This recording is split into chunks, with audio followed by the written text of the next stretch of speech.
Okay. Aloha, everyone, and happy Earth Day. Yay. Okay. Thanks, everyone, so much for coming. And it's great to see so many people here and joining us online as well. And we're excited to kick off our speaker series, Building a Greener Hawaii, Climate Action at the State and County Level, hosted by AIA's Honolulu's Committee on the Environment. Thank you to ASLA for partnering with us today for today's event. We're really excited to partner with you guys and really enjoy the conversations we've had and hope to keep our partnership going for some future events. And also thank you to AJET for sponsoring our Alhana and Honolulu as well for the drinks. Earth Day to me is about reflecting on the impact and recommitting to protecting our home. And here in Hawaii, we really feel that connection deeply.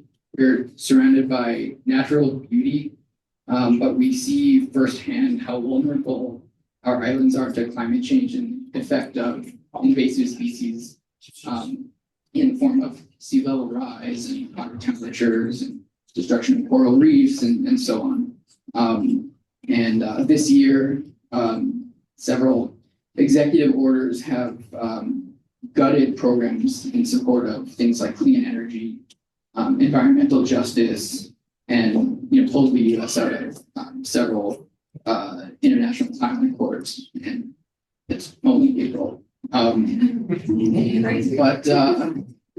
instead of focusing on these pernicious efforts, we at the Committee on the Environment felt like it was important for us to spotlight the important work being done by our state and county initiatives and leaders to make Hawaii more sustainable and resilient and healthy.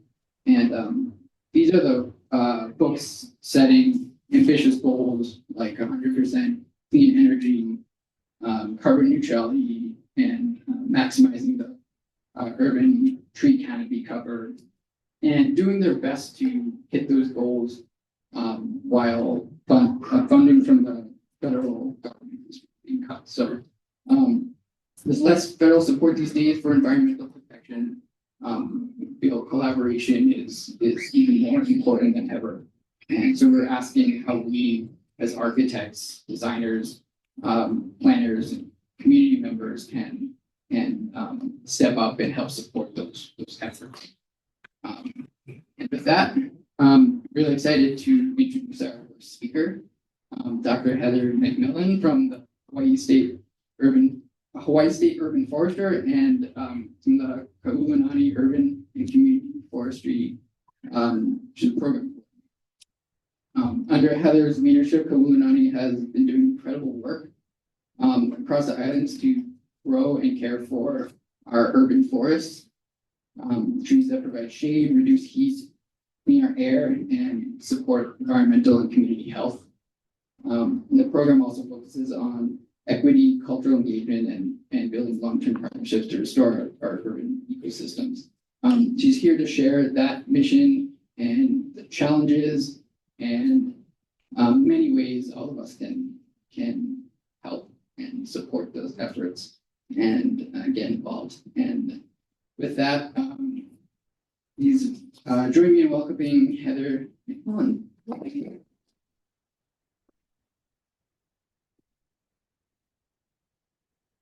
Everyone.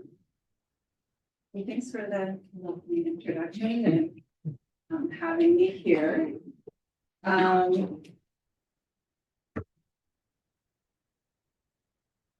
I appreciate you all taking time this evening after work, taking time away from your family obligations and everything else that you might be doing today. Happy Earth Day. I'm really excited to be here and to be able to, what really feels like an opening for a conversation, like an initiation for what I think can be a really powerful engagement. Admittedly, I don't know a lot about architecture, like enough to be able to talk to a few of you, but I'm really interested and I see a lot of engagement, a lot of intersection. So I'm excited to learn from all of you here today. So we're using a Mentimeter. You look, I know some of you, but most of you not really. So it's a way to kind of get to know who's in the room. If you don't mind, take out your phones. You can click on this QR code to join. And if you're with us remotely, you can go to the website there at the top and use that code and follow right along with us. I'm not super used to using this, so it might be a little clumsy as we go along. So thanks for your patience in advance. I really want to thank Matt for initiating this, and I really want to thank Scott for making it happen and Matt jumping in. So yeah, this is great. So all right, let's give this a go. Here first.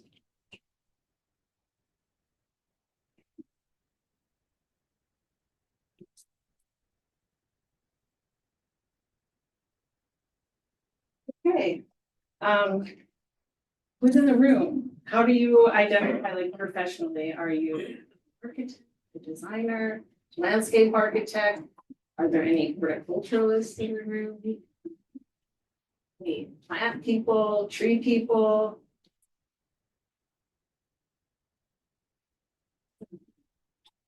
Right, there's some planners, researchers, academics, students. Okay, helpful.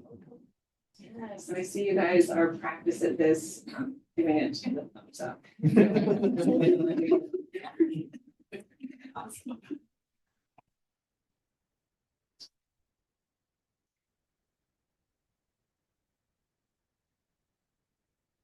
One more. When you think about your work, at what scale do you usually touch down on the planet? Might be a variety. I think you can answer more than one in this. Kind of scale for you typically.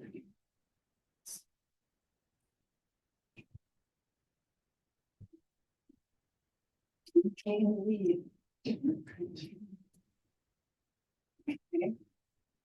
It's kind of what I expected.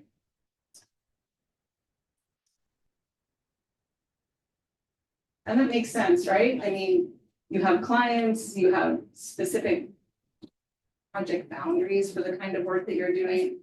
But I just want to challenge this idea, and have us think what you're doing on your project footprint and in your TMK actually have impact beyond, right? Beyond into the census, into the neighborhood, into the ahupua'a, into the island, into our paeaina, into the planet, right? So we're all kind of working at that scale, whether we know it or not. A plant doesn't know whose TMK it's on. A tree doesn't, it'll move right over. Birds don't know, water doesn't care. So these things matter, even if that's not really the way that we conceive of our work. I think it's a good reminder. And as professionals, all of us in here, we're shaping the physical environment. We really have this opportunity, and I would say a kuleana, to design with climate, people, and place in mind. And you folks here in this room really have a vital role to play in mitigating and adapting to climate change, especially from the lens of Hawaii's unique context and the power of trees and infrastructure.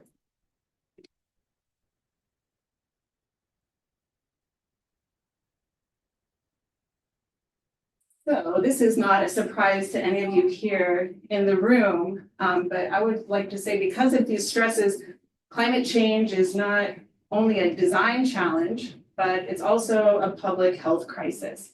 And we know that Hawaii is already kind of on the front lines of experiencing these things. rising heat, drought, sea level rise, environmental degradation that is impacting vulnerable communities disproportionately. But I want to point out that Hawaii is also doing cutting edge work that honors and is fueled by biocultural approaches and indigenous innovation. And I think we need to also keep our focus on that.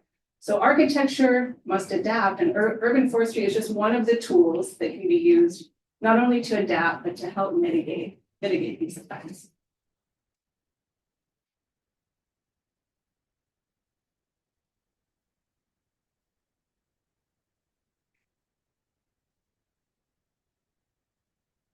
Okay, so of course, one of the ways to mitigate urban heat island, which is something that I've already started talking with some of you about in the room before we got started, right? Hot topic, intended, is through trees, right? We know that planting trees provide shade. Shaded surfaces are much cooler, and even ambient temperatures can be much cooler.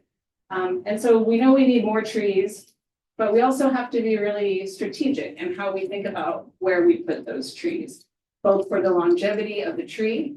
We want it to live to its full potential, to be able to deliver the reasons why we planted it, and also planting those trees in places that really can benefit most from them.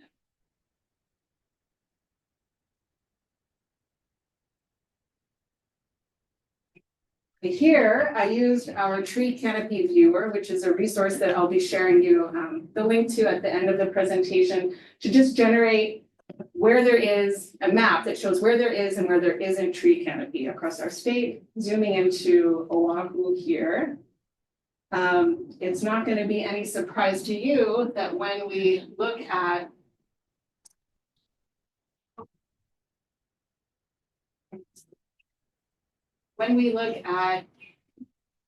an urban heat index, it's really like everywhere where trees aren't, right? Not a huge surprise.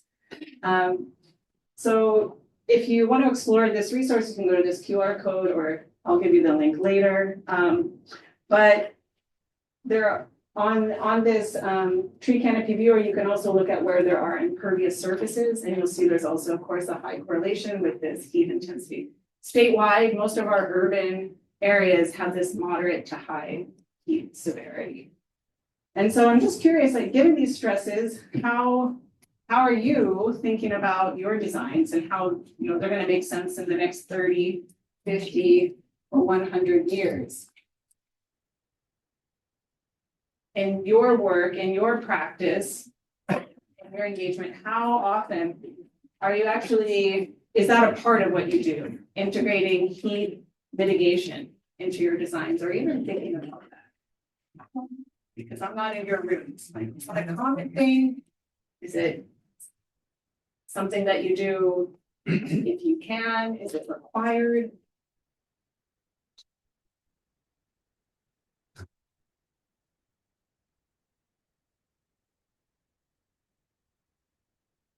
Okay, it's interesting. So, skewing toward the always, mostly in the middle there, which also makes a lot of sense. And I'm not even sure what that means when I ask that, integrating heat mitigation into your designs. It's maybe a mindset, and it affects choices that you make along the way. I'm sure there's a lot of other factors at play there.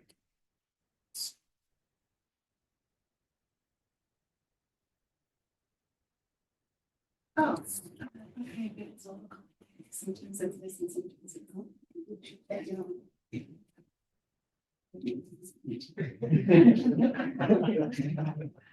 Okay, so if we know, trees are a way to mitigate heat, how are you using trees, or are you thinking about using them? Is it something that you think about like from the beginning?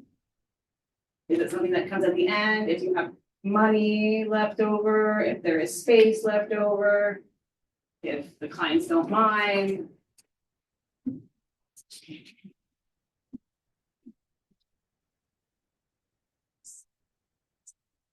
Nice, okay.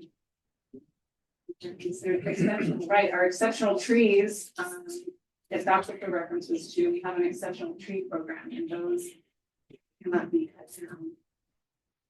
Okay, good. Well, that is Newford.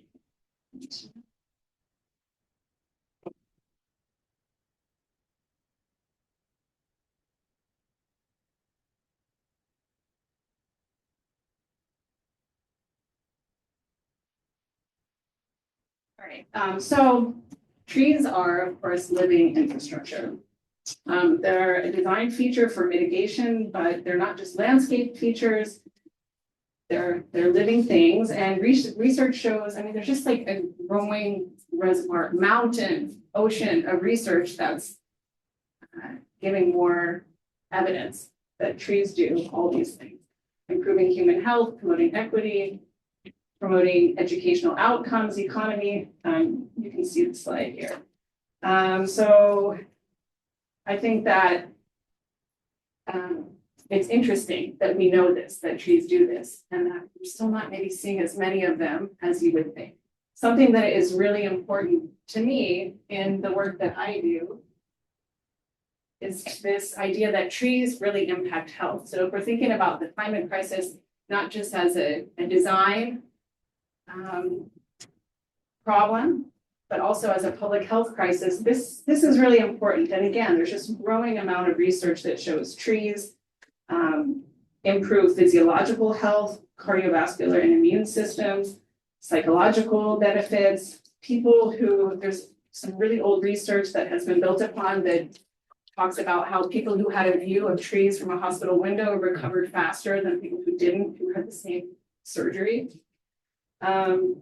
Seniors with green walkable spaces live longer. More canopy cover is associated with lower obesity, more social cohesion, higher birth weights, lower blood pressure, lower asthma rates, all these things. So, I mean, all of us lived through COVID, and I think like there's no better demonstration of how important it is to have access to green space. You couldn't hang out in the park. At least if you could see a tree from your window, or at least if you had a yard that you could do a little gardening. So, I mean, everyone realized like how critical, how important those things were.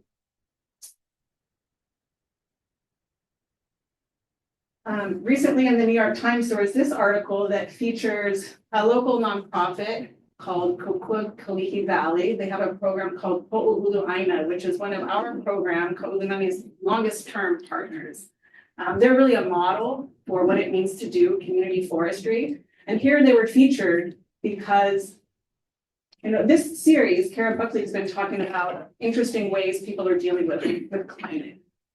And so KKV, Kaulunani Valley, has a health center, a dental clinic, a bunch of other really like primary healthcare things. Another way that they engage with improving health is through their 99-acre forest reserve and agroforest and gardens in the back of Kaulunani Valley. So you have this really built environment, Kaulunani, and they started to bring their patients there, diabetes patients, other patients, kupuna, and they found that just by giving them the opportunity to engage with AINA, they were improving their health. Their blood pressure was improving, their diabetes was improving, they were getting access to different kinds of foods, but even just being in that space. And so I just want to acknowledge, you know, the work that Puni Jackson is doing, Scotty Garlick and their director, David Durov, really cutting edge stuff. And it's something that we need to, you know, remember that these things are happening in Hawaii.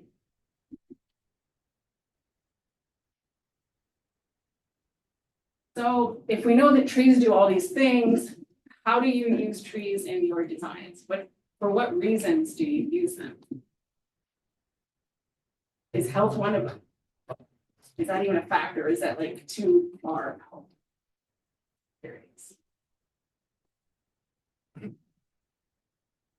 And if they don't, you can say they don't.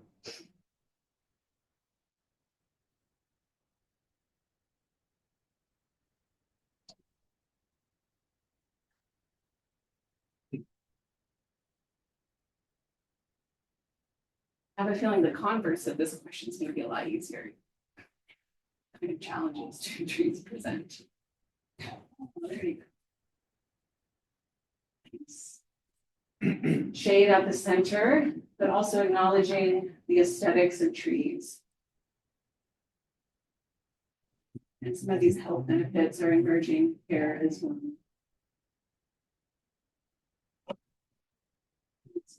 Wayfinding, placemaking, right. Great.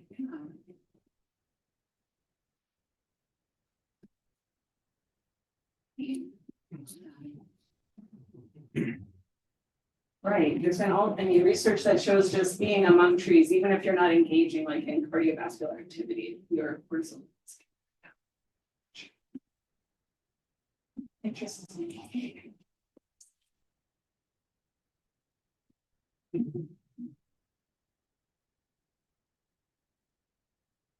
So I've been talking about what, trees, urban forestry. But I just wanted, maybe a lot of people hear urban forestry, and is that an oxymoron? It doesn't make sense. So I'm just like wanted to put it out there. What am I talking about when I say urban forest? And maybe you all know. So I'm sorry if this is obvious, but I'm talking about trees in your yard, your neighbor's yard, street trees, big parks, pocket parks, rain gardens or bioswales, trees on school campuses, for example. These tend to be trees that are managed more by municipalities or institutions.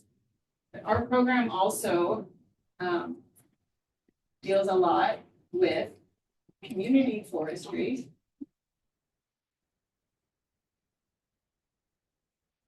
And so what is community forestry? I mean, there's a lot of overlap between urban and community forestry, but community forestry tends to be community engaged. We're dealing with a lot of nonprofits, a lot of neighborhoods. We work with people that are growing plants for cultural purposes, for textiles, for medicines, people who are revitalizing indigenous practices in the built environment. We also support teaching arboriculture practices so that people can take care of their trees better. We support Arbor Day, so tree adoptions and tree distributions every year so that folks can bring trees home and plant them in their spaces. I've colored the borders of two pictures orange just to highlight two of our newest programs. One is a community coconut program, and one is a shade trees for schools program. So the thing I just want you to take away here is that we're a state agency, we're within Department of Land and Natural Resources, but because I'm focused in this area where people live, almost everything that we do is in partnership, because this tends not to be Division of Forestry and Wildlife administered land where we are now, right? So that's why everything's in partnership. The mission of our program is to support all of Hawaii's communities with a focus on equity to cultivate well-being and resilience through restorative and environmental justice, planting, caring for, and growing relationships with the trees and forests where we live, work, learn, and play. So for us, trees are not an endpoint, they're like an entry point to be able to get to some of these larger outcomes for community well-being. This is just a portion of our equity and justice statement. You can read the whole thing online. Actually, Jade was part of our program when we created this. It was like a year-long process of meeting together, talking about ideas. This came about after the murder of George Floyd. Really, we have to talk about what we're doing with this program and why we're doing it. And so really being clear that our mission is best fulfilled through engaging people of diverse backgrounds, beliefs, experiences, and cultures with a focus on underserved and low-income communities, as well as Native Hawaiians. Given the executive orders that are happening now, this is not supported by our federal government and perhaps makes us vulnerable, but we're not changing this.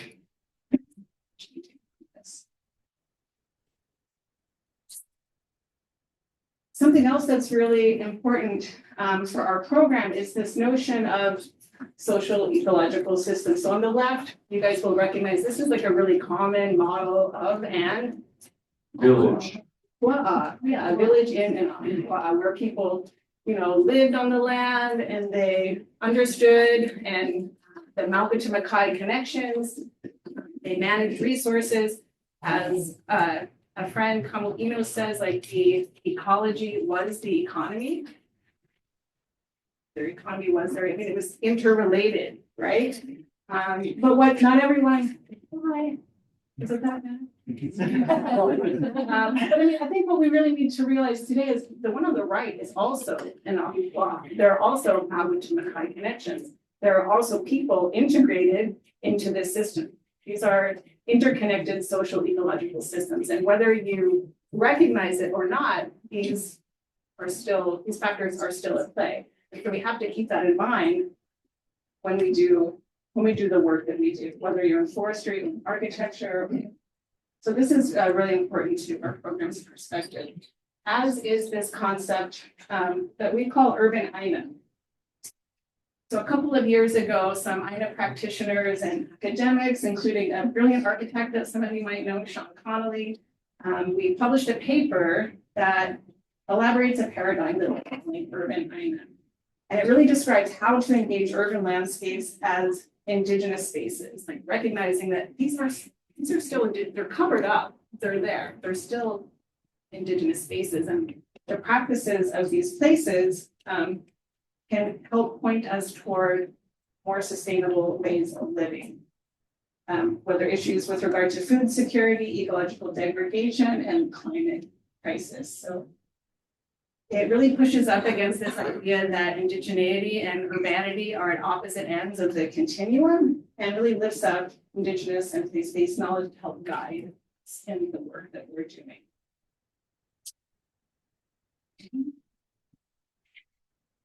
This is our team. Really excited that over recent years we have just grown incredibly. I'm the coordinator, but we have two partnership coordinators, which means Kate and Koki help us work closely with our nonprofit partners that we support through grants. Leah is our communications lead. Malia is our new campus forester with the Shade Trees for Schools program, and Indrajit leads our community coconut program. That program is really focused on reviving coconut culture.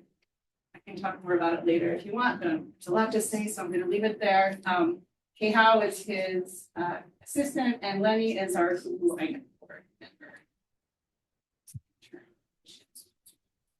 Our program is guided by our advisory council, which is about a dozen professionals from diverse backgrounds in architecture. We have Matt, Loudermilk is one of our councils, but we have forestry, we have arboriculture, we have environmental education, we have health, we have planning, quite a few planners actually, food security.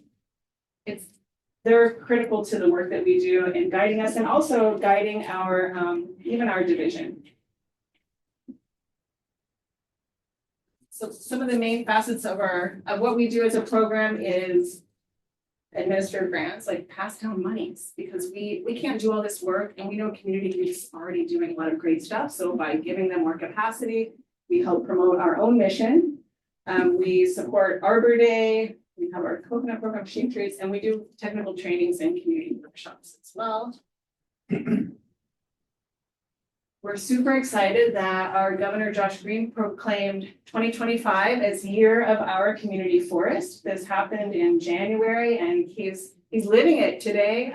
Jenny and I were there at Washington Place, and he was with his wife planting the endemic Aihihi, the Lokia Aihihi on Washington Place with 5th and 6th graders from St. Andrews.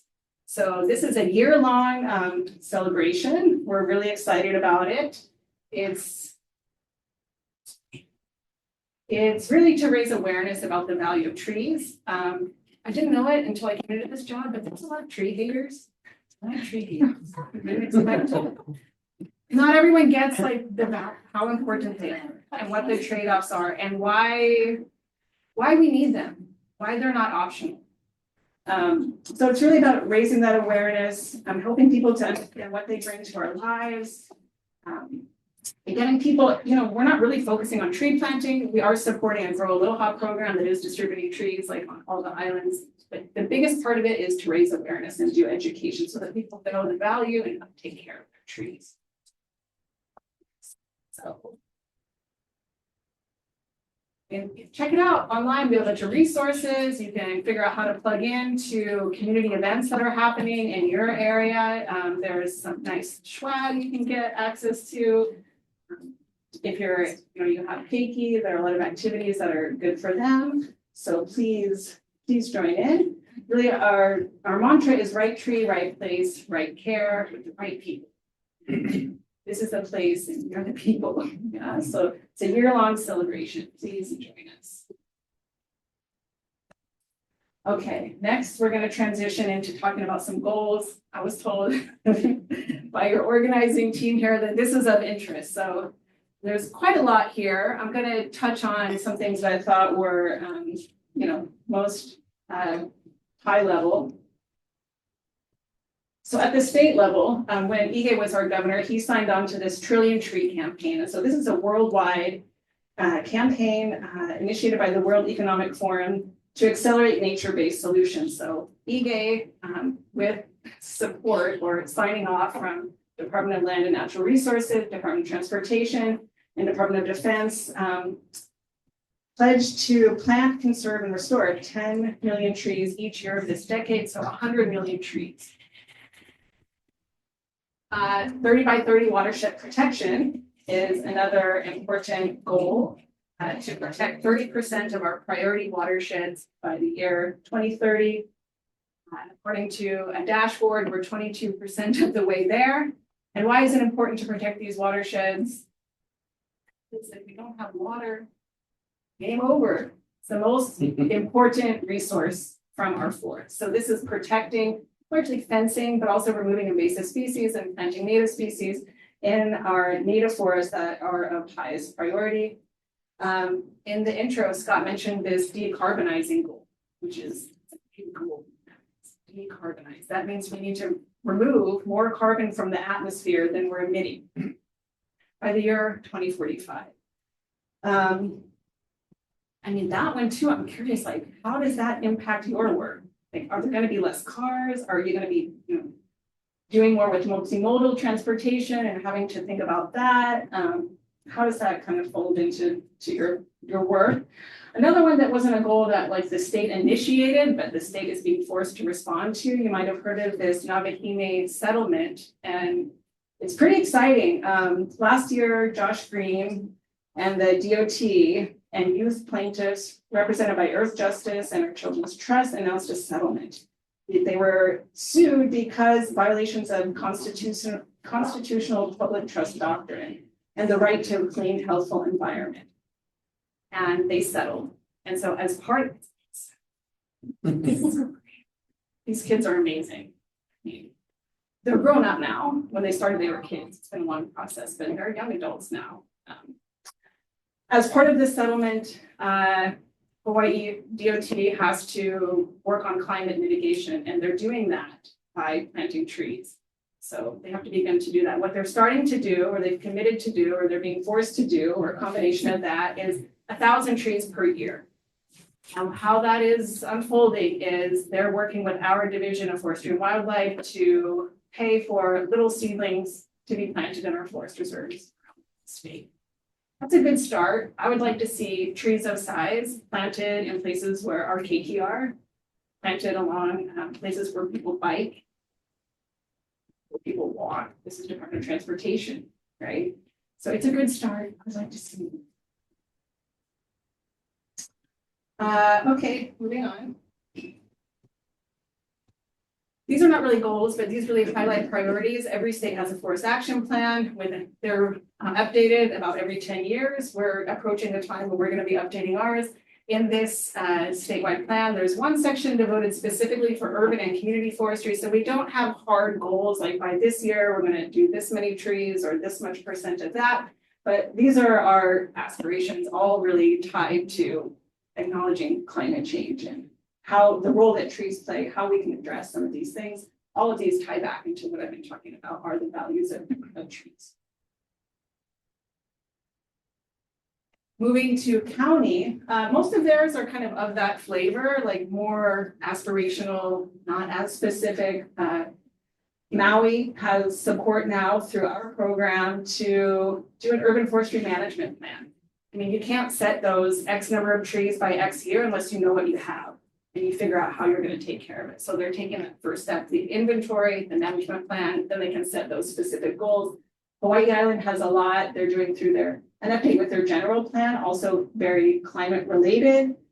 I really like the one passed ordinance to require complete streets for county roads. That is very cool. And then, acknowledging the importance of removing non-native and invasive with native trees and vegetation, managing for hazard trees. Very good. Kauai, also working on an urban forestry management plan, and then some of these same tree-related, climate-related goals. Honolulu is one that has very specific goals. So when Kurt Caldwell was mayor, there's an ordinance now. Is that right? That he put forth an initiative to plant 100,000 trees by 2025, and that means anyone's planted. Like if you plant a tree, it counts, and they're keeping tracks if you log it.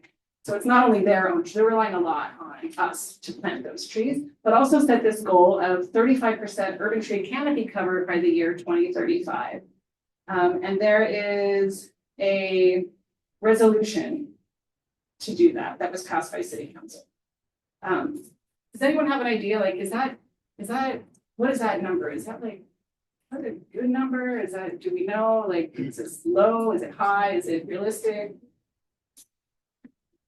It's okay. So Sounds like a lot. We should do the bigger instead.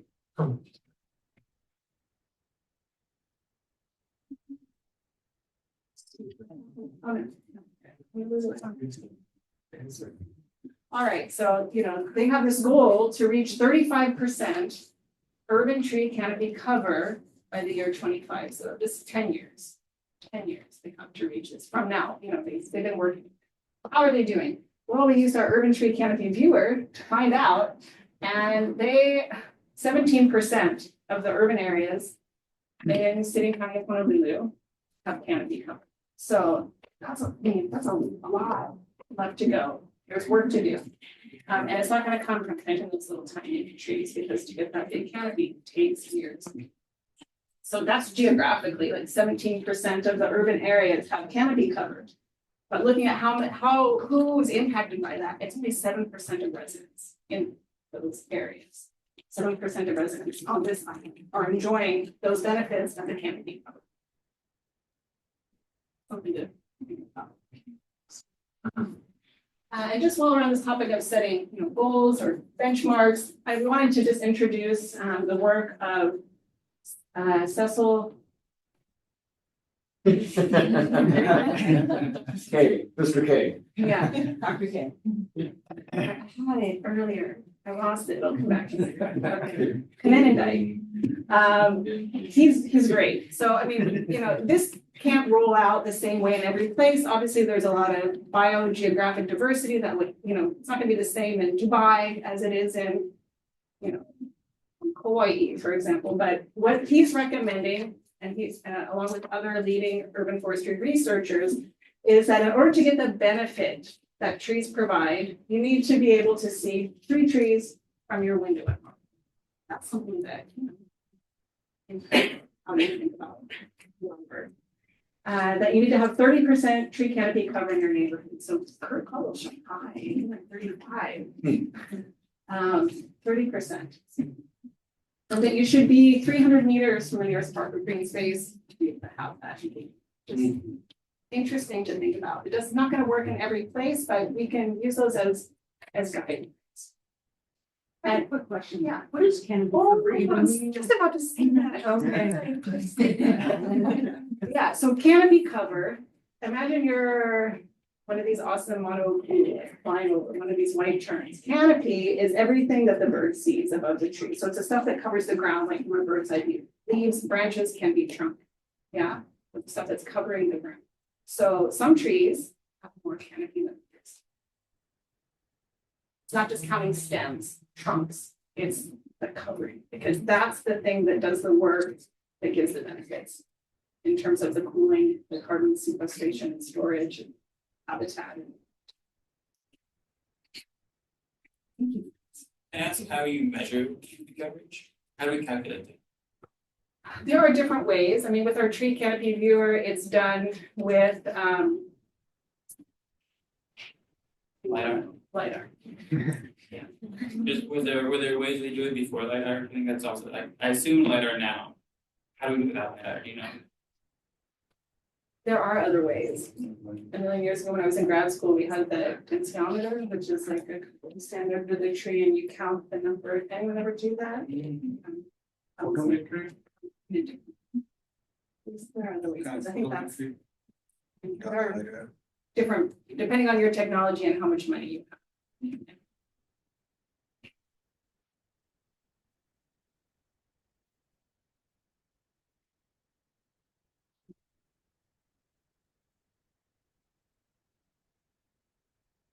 So this is the easier question, I think. What constraints? You know, we know the trees are good. All of these reasons trees are good. How come we don't see more of them? Like, what gives us headaches? What trees? What? How do they throw a wrench in things? Concerns, constraints, problems. You're not limited to one word. Fill it up.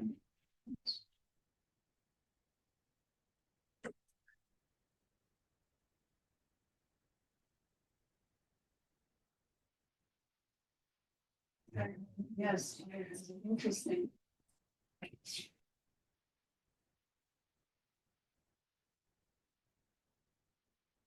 Mitigation, yes, we'll touch on it. Maintenance at the center, surprise.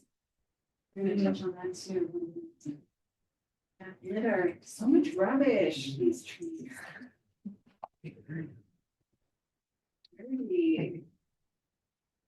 Down. Yeah, exactly. This embody critical impacts, yeah. Interesting.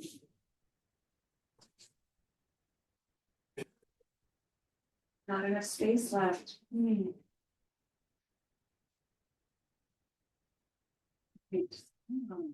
new things. Okay. Interesting. It's good for me to have a better understanding of these things. Okay.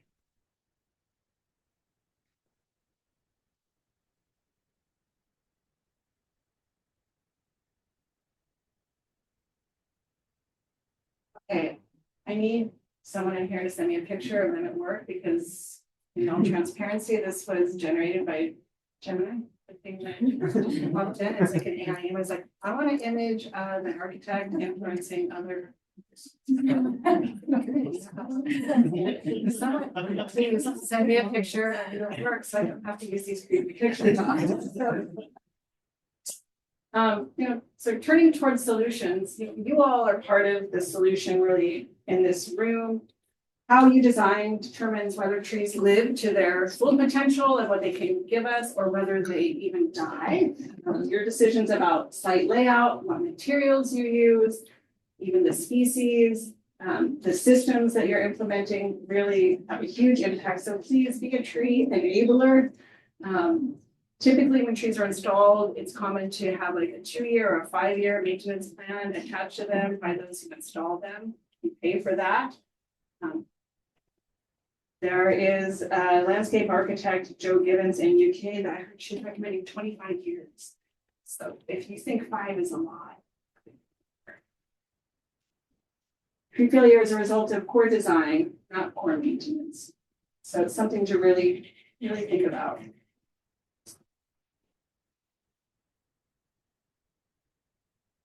Just propose that maintenance is really a design issue, and that, you know, the life and the size of the tree, there are constraints based on the species. It's really a function of the soil and the irrigation, right? Urban foresters recommend, like for small trees, 300 cubic feet of soil. You're out of your head. Okay, this is like a standard. It is known. 600 for medium size, 100 cubic feet for large trees. Some cities go beyond. San Diego, Washington, D.C., they doubled that. Here in Honolulu, any ideas? We don't. We don't have that. We have recommendations from Division of Urban Forestry for the size of the tree well. For a small tree, 4x4, for a larger tree, and maybe 4x5. A big tree, I don't know, 10 feet. Doesn't say anything about the depth. So we don't know about the volume of the soil there. Irrigation is important for trees, they're living things, at least to get them established. And I would also say, like, maintenance can be something that community takes responsibility for, depending on the context, the place, but they need to be involved, you know, from the beginning. It can't just be a job that's assigned to them. So that has to be part of the planning process and part of the decision process in engaging community to have them involved, feel responsible, like they're taking care of something that has value to them. If you're not planning for maintenance, you just get expensive mulch. One of my friends was saying, you know, if you want to just make compost, there's a lot of cheaper ways to do it and buy all these native things. So just something to consider. So trees are infrastructure, but I want to say they're really unique because unlike any other kind of infrastructure, they increase in value over time. This study is old, 2007, but they found for the urban trees in Honolulu, for every $1 paid to maintain them, you get $3 back. 1 in 3 return on investment. Yeah, so these figures are old. I want someone to redo this study and know how this happens now. But you know, when people like complain about maintenance, they're not even thinking about these free things that trees provide us. Imagine if that was figured into the equation, right?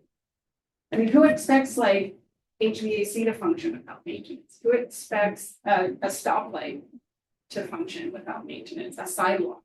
No one. But people have a hard time paying for maintenance of trees.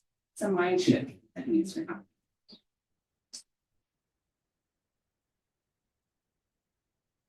Another thing that came up in our initial conversation that's important is liability considerations. And so urban trees become legal liabilities when they damage property, block sightlines, or fall. And this is much more likely to happen when the wrong tree was planted in the wrong place. And so some of this can be avoided, or when improper pruning happens, making the tree's branches much more weakly attached, making it much more prone to failure. So again, right tree, right place, right care. That could have been planned better. The tree right going into the road or busting up the sidewalk, trip and fall hazard. And this one, coconuts, people please do not ask for coconuts to be planted along parking lots, along sidewalks, in places where people are going to lay down on the beach. Those are the places where you have to cut the nuts out of the trees. Our coconuts never get to be coconuts here. Those are not the right trees, but those planted in groves away from where they're going to damage cars, houses, people. Yeah, they're supposed to be planted in groves or in places where they have space. So don't be planting coconuts unless they're in the right place. And also don't plant them unless you have in here like a mitigation for coconut rhinoceros beetle that you can monitor and do something about it, because it is rampant on Oahu now, if you haven't noticed. And it's not only affecting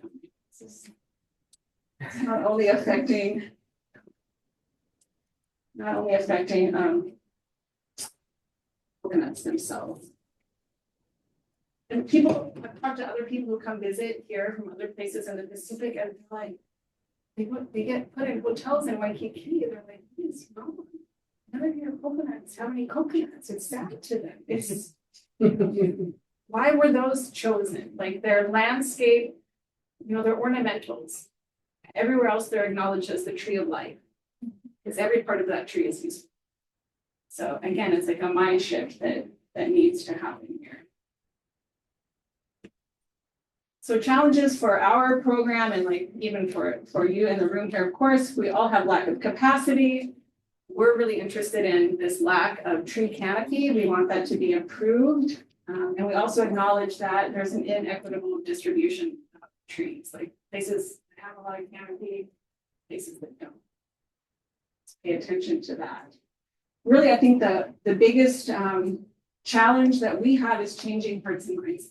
trees are still seen as a nice to do. It's beautification. No, trees are not beautification. Trees are not what you do if you have extra time or extra money. It's something that you plan for. It's critical infrastructure. So getting people to understand that. And that's really connected to like getting people to think differently about people-nature relationships. This idea that we're separate from nature, that we control nature, that is not true. We are living in these integrated systems, and if you need a reminder of that, just observe sea level rise. Just observe invasive species taking over. Who's in charge?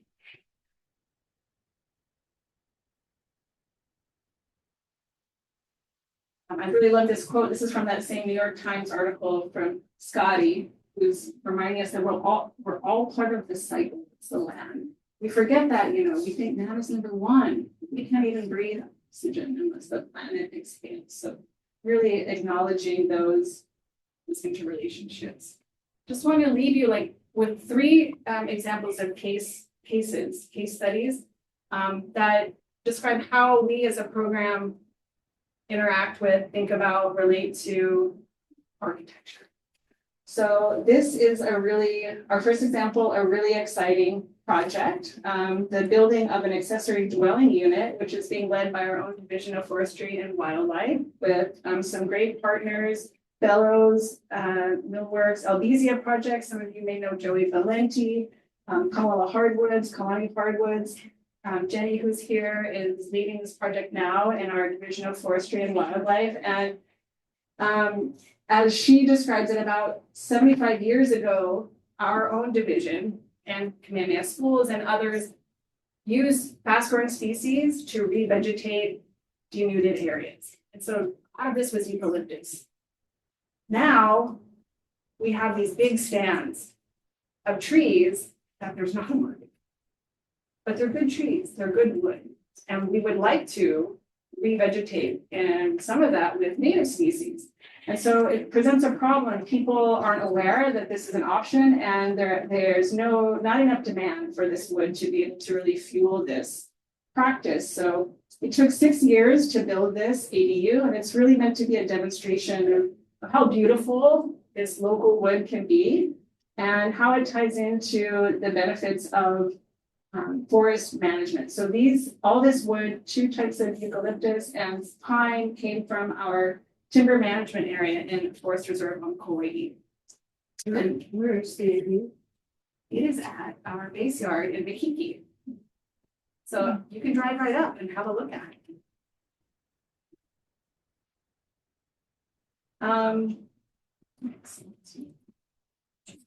So, it's not only impressive architectural work, but there's a lot of other things that went into this with the creation of jobs, employing local designers, having all this fabricated here, built here, really provides something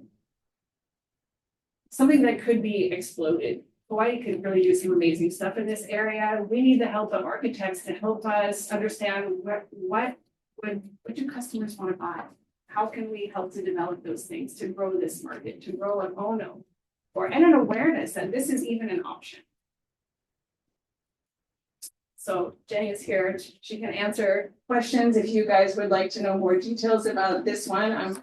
I'm more of a messenger in this case, but I am curious here. Like, have any of you used local wood in your work? Like either as furniture or fixture? I don't know. Any construction? You have? We work with Joey all the time. Okay. Okay. What kind of wood? How do you use it? Albizia. Uh-huh. Mainly for decorative work. Little works and things. We perfected a zero waste cutting scheme.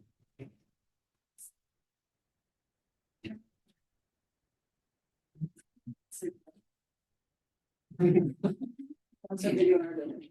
Okay. Okay for posts, yep. Furniture, yeah, tried, hard to find, yeah, doesn't have to be that way. It's nothing. This what is the most renewable resource? And so we're also working on, with Jenny's lead, on how to have sustainable practices that are recognized. So when you buy something organic, you buy wood sustainably harvested, it means something because it's been certified by a third party. So that is in the works. Okay. There.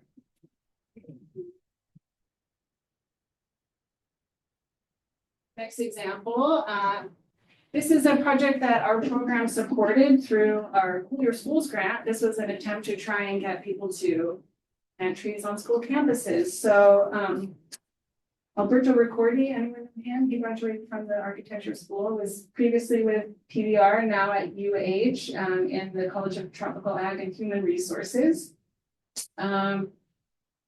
The goals, this was a partnership with Blanche Pope to really encourage outdoor physical activity through tree planting. So I'll show you their design here. They planted 50 ulu and native trees, created a wellness pathway and planted the trees along there to encourage people to get exercise and be comfortable in the shade, and also planted shade trees near the basketball courts and along the play structures. So this involved like custodians, students, staff, community members got involved in the planting, also in the maintenance. I have visited this, it's been a little while. Has anyone ever been there? Okay. Sure. This is something that I really like because it recognizes the value of trees, it connects it to young people, community involvement, and it had an maintenance program attached to it. Pictures of kids and community doing the work. Okay, we should use James' project here. Okay, I don't want to put you on the spot. I'll just these gorgeous designs are from Jade. For those of you that don't know her, she's an MLA student at UH Manoa. This is her capstone project. Biocultural Pathways, Reclaiming Greenways with Ike, INA, and Pacifica Agroforestry. So for those that don't know, agroforestry is a practice that integrates food crops, but also native tree, things that are useful and thinks about a multi-story system. So thinking about how to bring that into the urban realm, into like built environment. The project is exploring an integrated approach to transforming existing urban greenways into abundant, culturally significant agroforests. So really looking to challenge like these ideas of monotypic green corridors and focusing on integrating cultural practice and lifting that drawing in and being inspired by agroforestry practices from Pacifica, but also focusing in specifically on Hawaii. These designs gorgeous.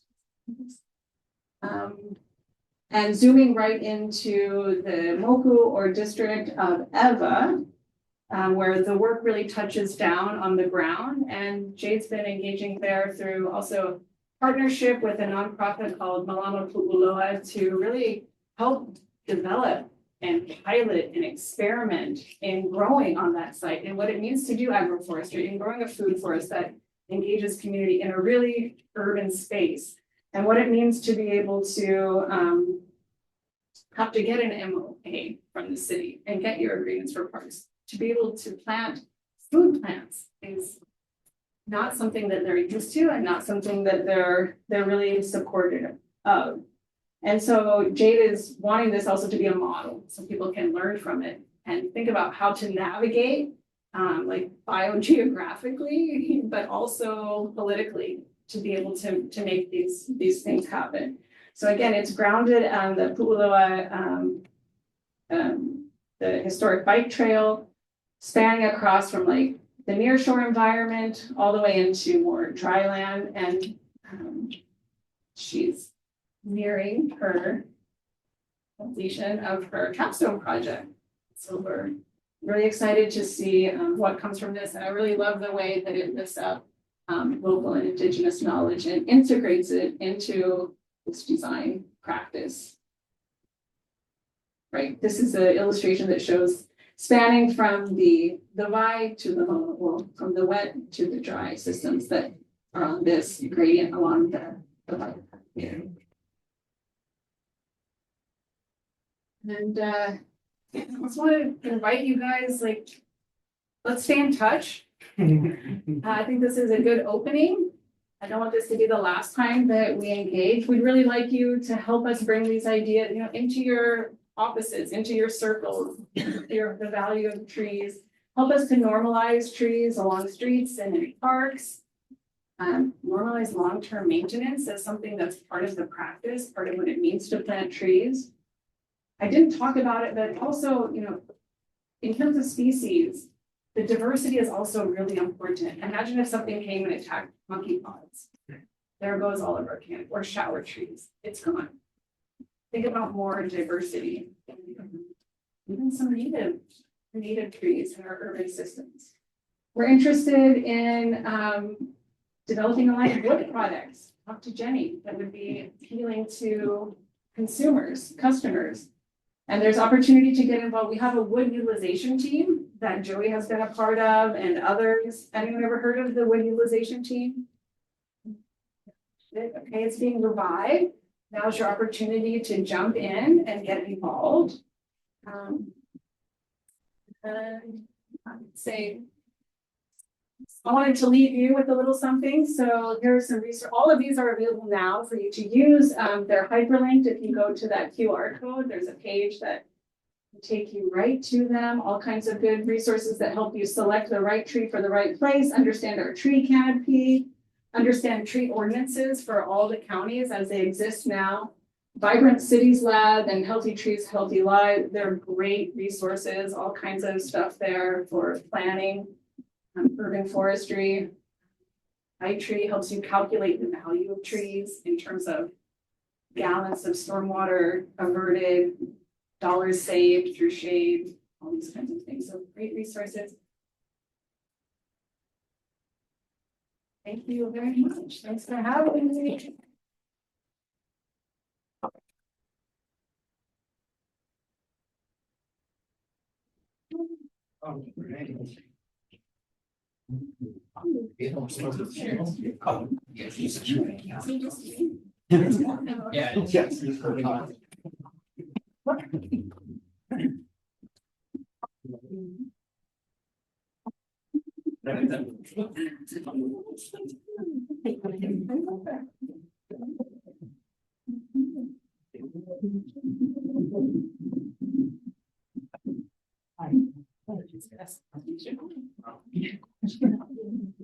Okay, yeah. Can we get another round of applause for Heather for the.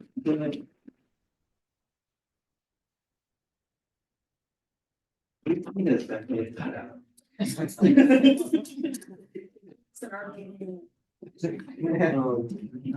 Really interesting discussion. My name is Matt Higa. I'm with the American Society of Landscape Architecture for the Hawaii chapter, and thank you again for inviting us to participate to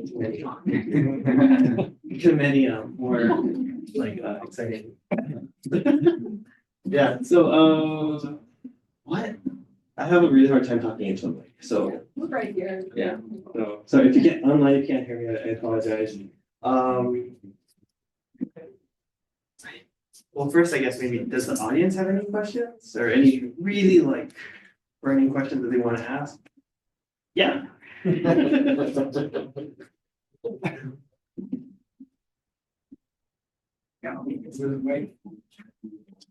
Howard Wig, Hawaiʻi State Energy Office, been here since the upper Pleistocene. Some of you were not born when I started this.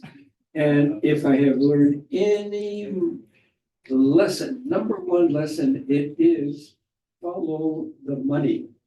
You are dealing with private sector clients. How are they going to make a profit? Answer, in this case, the more trees, the higher the property value. Quiz.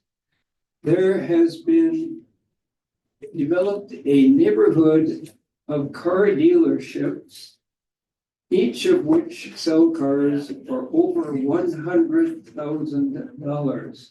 Quiz, where is that neighborhood? Or Hint, Kapi'olani. What part of Kapi'olani? Townside. Quiz, what is the tree canopy of that neighborhood? the monkey pods, 50%? All the monkey pods on Kapi'olani? Yes. Those are exceptional trees. Yes, they are exceptional trees. Why has this upscale market chosen this little neighborhood? Because it has an exceptional tree quality.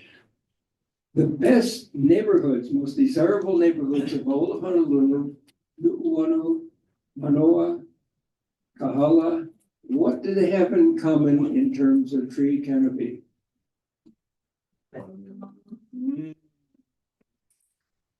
Tremendous tree canopy. There is a direct correlation between tree canopy and property value. Just want to leave you with that message. Thank you very much. I mean, those are good points. I think part of, we've worked a little bit with realtors and trying to, they want to educate their clients on the value of trees for property. So people that are selling their homes don't cut all the trees down to clean up the yard first, and that people buying understand the value of leaving some trees on the property instead of clearing, a view or getting rid of rubbish. And so similarly, we could use help from architects to educate your clients and help them understand the value of trees, both sparing trees and planting trees. What is the cost of adding a tree? Does Kyle know? $1,000. It depends on the size. The of size, tree. we said 25, like a 25. And to plant a little tree in our forest reserve is like, those are $10. Yeah. To plant a street tree is like $2,000. Size and content. And access Yeah. and economies of scale. Are you just planting one or are you planting 50? So. And how many years of maintenance are you paying for? 25. What's a year of maintenance? 2,000? Depends on the size of the how old this is. project. Yeah. We have a question from online. Some private residential developments on the Big Island will clear cut a lot to pin, including ohia trees. Yes. Really? Really devastating stuff. Do you think there's ways to develop state legislation to protect native trees on private property? Ooh, I like that. Well, doesn't Hawaii Island now have ordinance that you can get a tax, is it a refund if you're leaving native trees? Incentive, more of like an Incentive, incentive. yeah, on your property. I think we're talking more about punishment. I mean, other cities, Portland, Georgia, if you want to cut down a tree on your private property, you have to get permission and you have to replace it with another one. Do you think that would work here? I'm curious, like I could see yes and no at the same time, so. I think we have, this is your department, but in the historic district, if you cut a tree down on your property, you have to get permission, you have to replace it with the same. It's something like that, it could be We do stronger, have some. that's only for special districts. Special districts. Yeah. If you can see it from the street. And then that really has a problem, because you can cut down a huge tree and replace it with a small one of like a species that we're not very excited about. Other places like New York City, they have like a wood for wood. If you're gonna cut down a tree with a certain volume of wood, you have to replace it or multiple trees with that kind of equivalent. And here, we could level up. We could have a better ordinance and it could be expanded, and because it is only for special districts. Diamond Head, Waikiki around the, capital here downtown, yeah. I think something that you said in the conversation is that you didn't realize how many tree haters there might be. This is a safe space, so how many people have felt personally victimized from a tree? Maybe, and raise their hand? No, maybe a little bit, but, I guess, as dangerous rhetoric is prevailing sometimes these days. So what do you think are ways to address those kinds of tough conversations? Yeah, interesting question. I mean, we do get some, angry calls. Yeah. And usually they're more relevant for county because they're about street trees. Listening patiently, trying to bring people along and share what the benefits are. It's not one conversation though. I mean, there need to be campaigns, yeah, like huge campaigns to help people have that mind shift. It's not gonna be one conversation. Speaking of campaigns, 10 million trees per year for a decade. Yeah, what do you think? What has actually been done? It's not 10 million, it's not 10 million, it's 100 million a year for a decade, but it's not that many planted. It's planted and conserved. So it also means we're doing a lot of fencing and not cutting trees down. Oh, That's how we get there. how many trees are there? Well, we do, I remember Leah crunching some numbers. Well, I mean, I was thinking about that with some of those numbers that are up there. How many trees on an acre is a healthy acre? I mean, it depends on size, but easily 400 per acre. So I don't want to throw them under the bus. I love what the Department of Transportation is doing, but 1,000 trees is, A drop. I mean, in an urban space, that would be a lot, but in a They can do regular better. forest, that's not a lot of acres. Like, I'm just curious of the 10 Well, million. he's talking trees that about there's- the 1 trillion tree campaign, not the non-community settlement. Yeah, Yeah, so I mean, are they, so we are is that funded? fencing. No, there's no funding. And you talked about campaigns, like is there a campaign associated? There's a worldwide campaign, even Trump signed on to it in his first term. I mean, but yeah, a lot of private companies have signed on to it, supporting the planting of trees, in different places. You can check out 1t.org more. It's really, I mean, so you've understood, it's not really about planting trees, is it, in this case, but it's about raising awareness.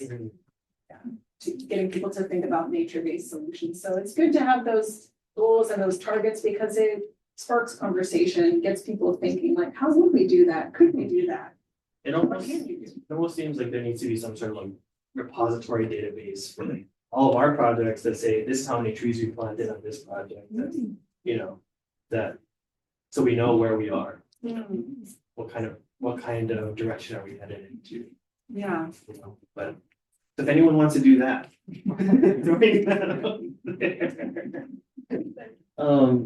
Speaking of, all of the executive orders that are going on and maybe the possibility of like losing funding, what are ways that we as a community can best support you as volunteers, or what kind of services do you guys would best benefit? Thank you for that. I mean, I think it would be great if you can offer your expertise. I mean, we have communities all the time wanting to do projects. They have great ideas, great motivation, not necessarily always the expertise in terms of like the landscape design. And so we do require, if we're going to be doing tree planting, to have a planting plan. And we have it reviewed, by arborists. Sometimes we get arborists to volunteer, but if there are more people that are interested and able to do that kind of work, that would be really valuable. Of course, there's always the option to dive into some INA work. Our partners, a lot of them have regular volunteer days.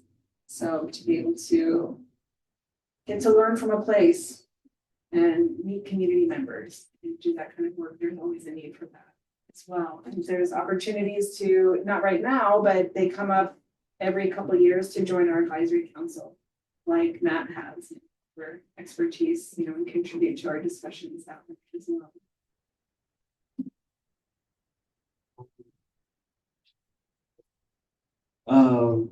I guess one thing too, how can we, what did I write down here?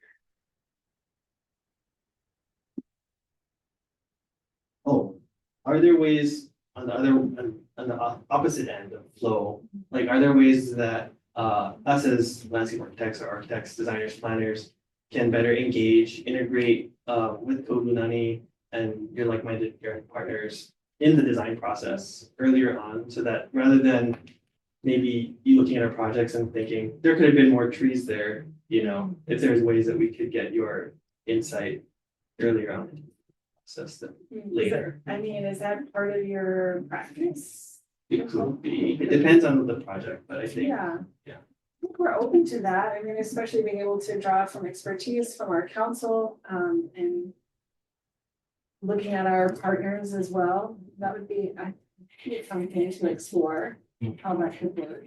Yeah. Yeah, because I think a lot of times we do these projects and a lot of our work tends to be advocating for trees and what some of the data that you showed is like, I should use that.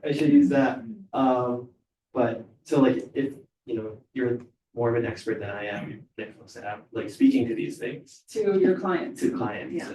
And so I think maybe that voice would be more powerful, you know. Yeah, and I have had people call me, like, my HOA wants to cut down all these trees because they said they're poisonous. Can you talk to them? It's like, what's oleander? It's like, well, don't eat it, but it's not gonna kill you. Tell them that, you know, like this real fear around trees that it's little. I had a question actually about, because we were discussing maybe like the carbon neutrality, things like that. So I had the idea of how do trees compete with something like solar PV on a building? And I mean, as designers, maybe there's more knowledge maybe on like putting PV on a building more than maybe what a tree needs on the site. What do you think those competing factors are? And is there a way to kind of like give guidance on like how to plant them or be Sounds like a cohesive? great graduate project. Jay, next project.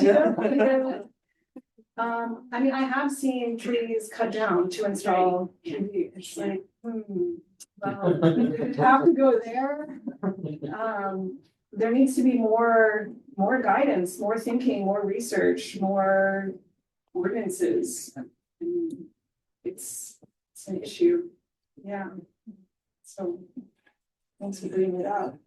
Are you volunteering yourself? I mean, I'm wondering if anybody else has had that problem where they're like having to put in solar PV and like, we have to cut down this tree. And there has been that debate on, we cut down the tree or do we put in the solar in the right place? Yeah, like that it wouldn't decide to be on track.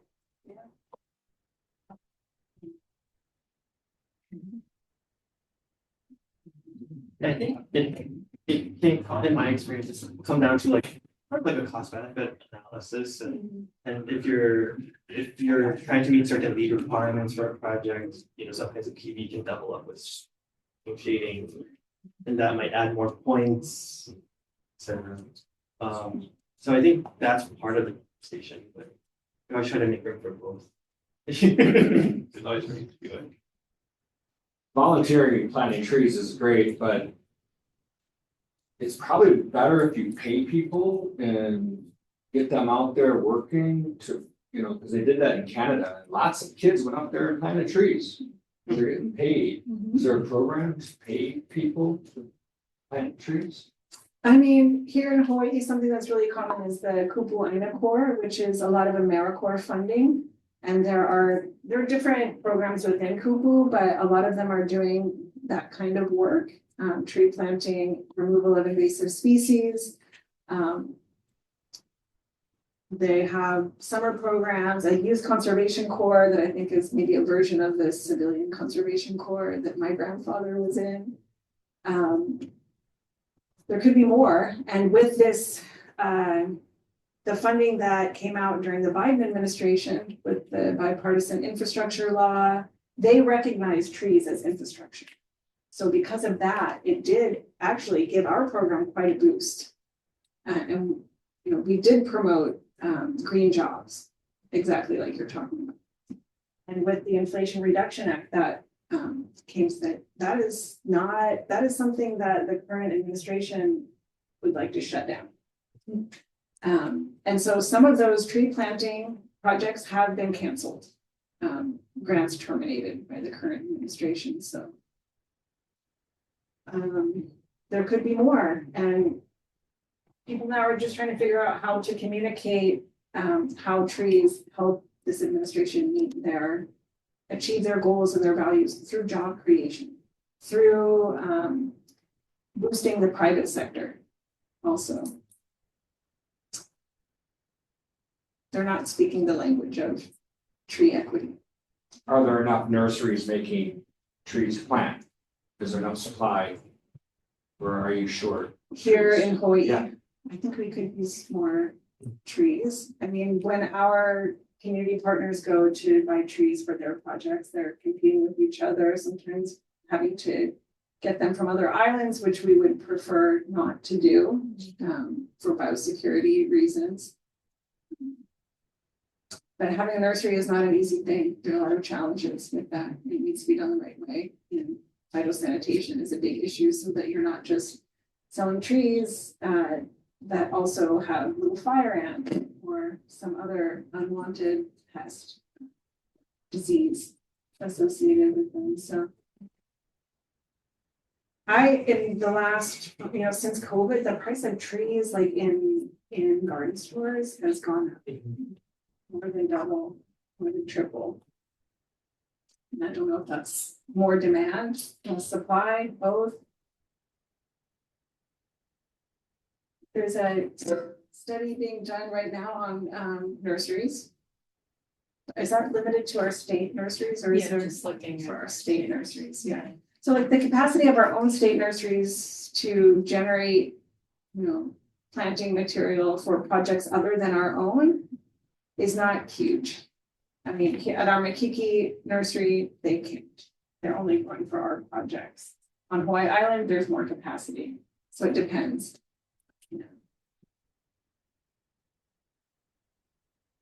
Yeah, I just wanted to highlight, sort of jumping off like the tension between different sustainable.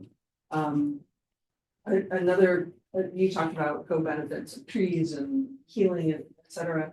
Probably the Center for Built Environment at Berkeley's they focus on thermal comfort. And one study they did was a view, an office with light, with daylight versus an office with a view of nature. Because often in these like sustainability metric programs, it's just daylight that's being required. And they found that actually a view, people are happier. And when they're happier, they're more tolerant. And when they're more tolerant, probably more productive, but when they're more tolerant, where this goes back to the energy conversation is there can be a greater range of temperature in the office. It could be a little warmer than, or a little cooler. Also makes you probably a better colleague if you're a little happier. But it's just interesting as well that, the psychological benefits. Yeah.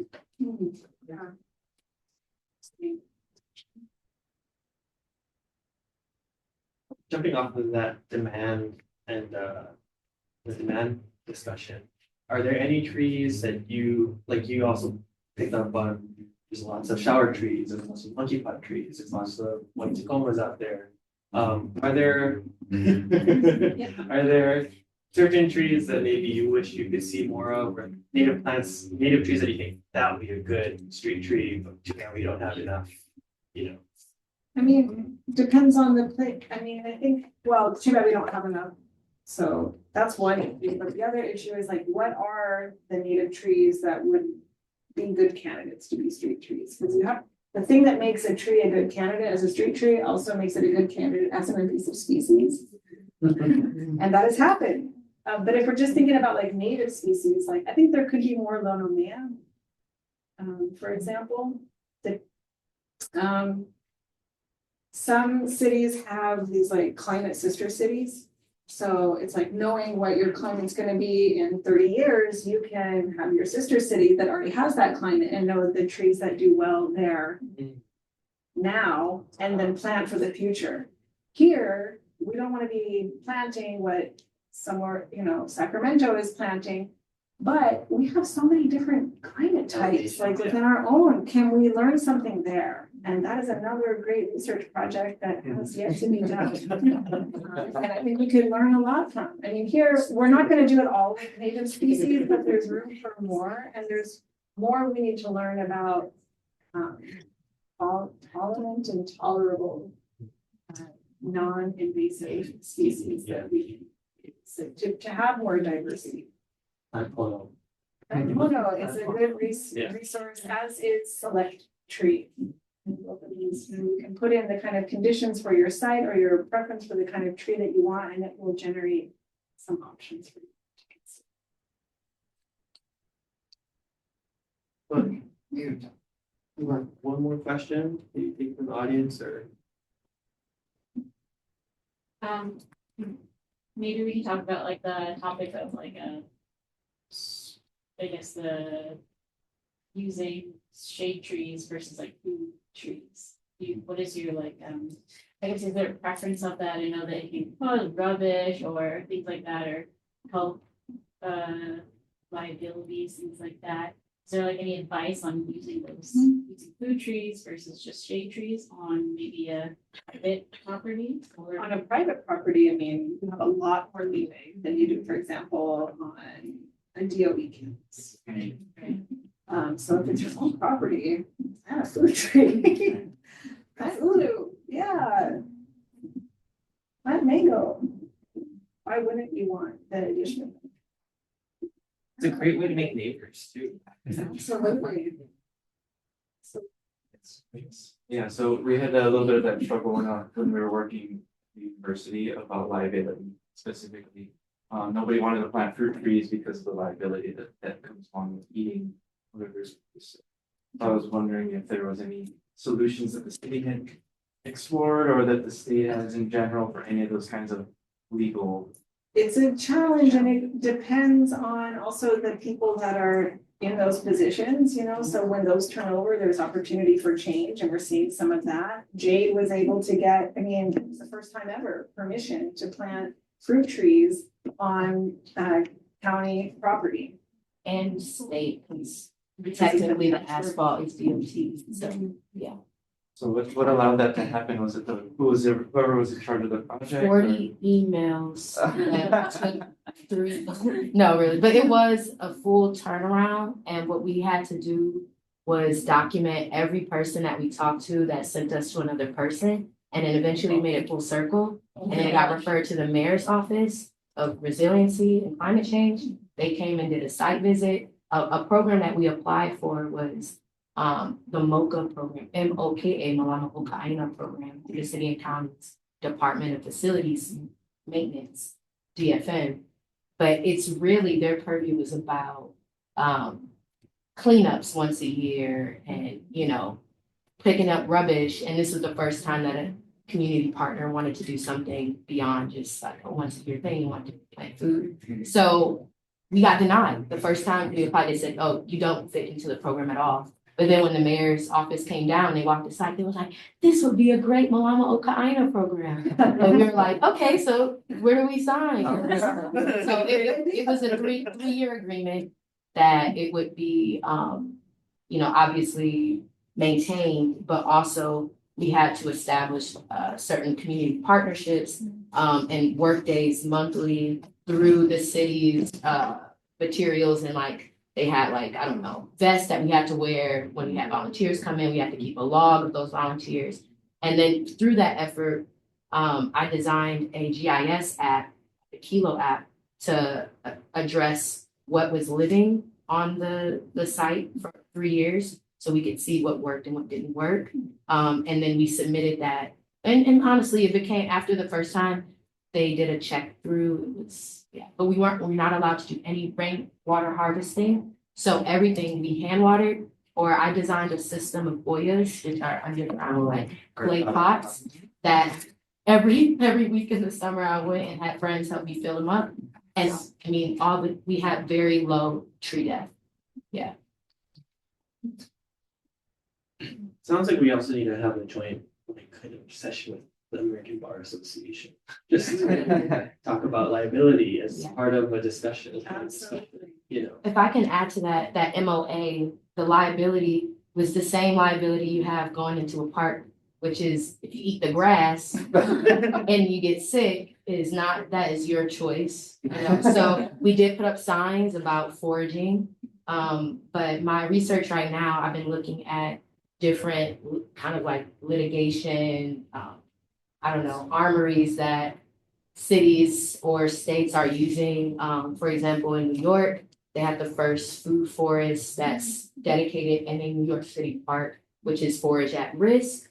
Obviously, they had to do a lot of soil remediation, had to get to a certain point. The first year we tested the fruit and food to see, what the toxicity was. But before we even started planting, we collaborated with NREM to do soil testing, and it was all good. It just needed more amendments and so. So just those type of things help with litigation. I mean, there has been, it's passed, I think, twice now through the legislature, bills proposed to require any new trees planted on state and minister land to be fruit trees. It's just interesting. I mean, there's a lot that needs to come with that in order to make it successful, but that people are even putting those ideas out there, that's new. And like some people are just doing it. It's new. So it's not going to be one solution. It's going to be a lot of conversations and different things fitted to different places and trying again. But I think it's something that we can continue to be lightly pushy on. Point be appreciated. The manager we take that. One more question, I think, if that's okay. So, one last question. Does your organization offer assistance or resources that help quantify the carbon sequestration benefits of newly planted urban trees over time, post-occupancy research and documentation? There's typically no budget in landscape architecture projects for that purpose. We know about the positive climate economic effects, but also data is often missing and most helpful when it comes to convincing decision makers. iTree can provide that. Yeah. Have you ever played with iTree? I have not played with Okay, it's not perfect for Hawaii, like you won't find all of the species that grow here, but you can get close through similar. I would offer that. Yeah, that's one of the links that was in the resources that I posted. Collaboration of the Forest Service and Davy Trees to come up with those algorithms to understand. Like a nice simple calculator. Yeah. That's great. We're not going to be using. Okay, well, with that, Heather, thank you so much Thank you for the so much. Thanks conversation.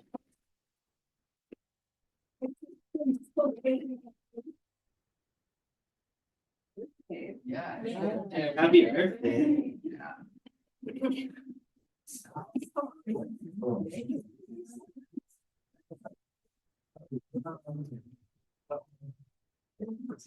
Thank you all for coming. We all want to leave. If you could help us bring food to the kitchen, that would be just. Like